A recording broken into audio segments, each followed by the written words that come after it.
ำว่าเพื่อนนั้นยิ่งใหญ่มึงก็หูดีแก่ใจเวลาให้ผิดพลาดพังมึงก็ควรจะให้อภัยมึงบ่ควรจะทิ่มจะตัดขาดเป็นไปบ่ได้ให้มึงจื้อเอาไว้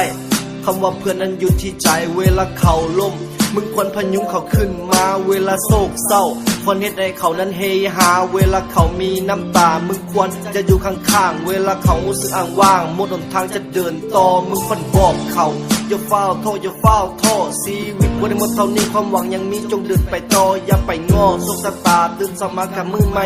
อยากเฮ็ดหยังก็เฮ็ดโลดมันบ่มีคำว่าสายชีวิตมันเกิดมาจากมือมันต้องไม่ตายถ้ามือใดมึงรู้สึกโศกเศร้าและเดียวดายอยากให้หูมึงยังมีเพื่อนที่จะซอยมึงได้เพราะคำว่าเพื่อนนั้นสำคัญและมันมีความหมายคำว่าเพื่อนนั้นยิ่งใหญ่มึงก็หูดีแก่ใจคำว่าเพื่อนนั้นมีความหมาย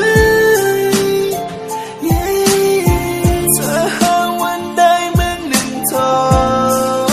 ก็คอยสู้ต่อไปเพราะยังมีกูอยู่ข้างกาย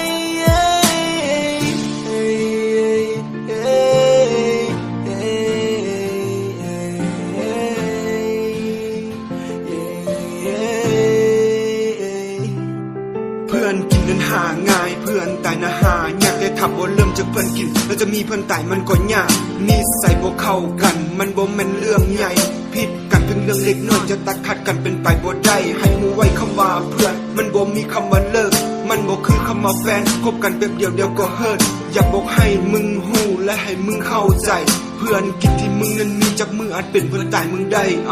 ก็บ่ฮู้ก็บ่เห็นก็บ่ได้สนใจผู้ใดมีแต่กูกับมึงที่สนุกและสนานเบิกบานม่วนซื่นกันไปถ้ามึงโศกหรือมึงเศร้าบ่ต้องไปคิดเดี๋ยวมืออื่นก็เริ่มใหม่และกูอยากบอกให้มึงฮู้สำคัญคือมึงยังหายใจบอกเอาไว้ให้มึงจื้อนี่แหละคือชีวิตบนทางล้มลุกคลุกคลานบ่ต้องไปเชื่อว่าฟ้าลิขิตก็ชีวิต